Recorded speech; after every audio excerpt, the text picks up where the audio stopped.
Welcome back to Great Day St. Louis. I don't know about all of you, but I am hungry, especially for salad. And salad dressing recipes are the kind of thing that you make once on a whim and then you realize you are never going back to the store-bought kind. So if you've ever thought about making your own homemade salad dressings, our friend Chef Martin Lopez has 2 recipes for you to try. So good to see you again, Chef.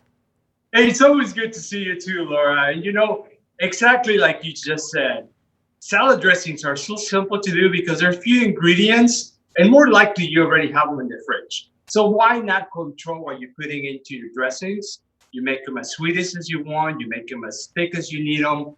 And it's just a fun thing to do, especially now that you have all the family, right? So the first one we are going to do is the avocado lime salad dressing, and this sounds incredible, just the name itself. Yeah, and you know what? This one specifically makes a really good dipping sauce. I love to eat it with vegetables and even tacos sometimes, like a salsa. But all I'm doing is I'm putting in a little blender, I'm putting yogurt and avocado, chopped cilantro, garlic, olive oil, vinegar, and then I'm just gonna squeeze the lime, the juice out of a lime, and I'm gonna put it all into the blender. And what's gonna happen, you're gonna end up with this beautiful creamy dressing that if you see here, you can eat it with vegetables or fruits or anything like that.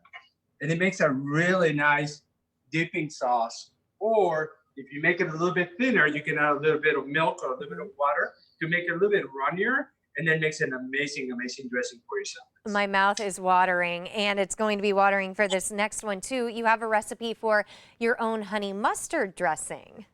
Yeah, and it's the same thing. Just as we were doing the avocado cilantro lime, it's the same thing. Look at the ingredients, how basic they are. We have a little bit of our mustard Dijon, and you can use a whole seed mustard if you prefer. Again, olive oil. We have a little bit of vinegar, salt and pepper. And then I'm going to put some good quality honey. This is important. And especially here in Missouri, we have a really good local honey. And then what I want to do is same as we did with the lime, I'm just going to squeeze some of the juice into that just to bring the flavor out. And then I'm just going to whisk this. And if you see, it just turns it straight up into a dressing. If I want to add a little spice to it, I like to put a little touch of the hot pepper in there, a little pepper paste, just to make it nice and spicy. And let me tell you, Laura, this dressing goes great with chicken wings. I bet it does. Oh, Chef, you never disappoint. And we will post the recipes on our website following the show at kmov.com/greatday. Chef, it's good to see you. It's always good to see you guys. And hey, stay safe and happy day, okay? You too. Thank you, guys. We love Chef Martin. Oh, lots of good yum-yums on that one. All right.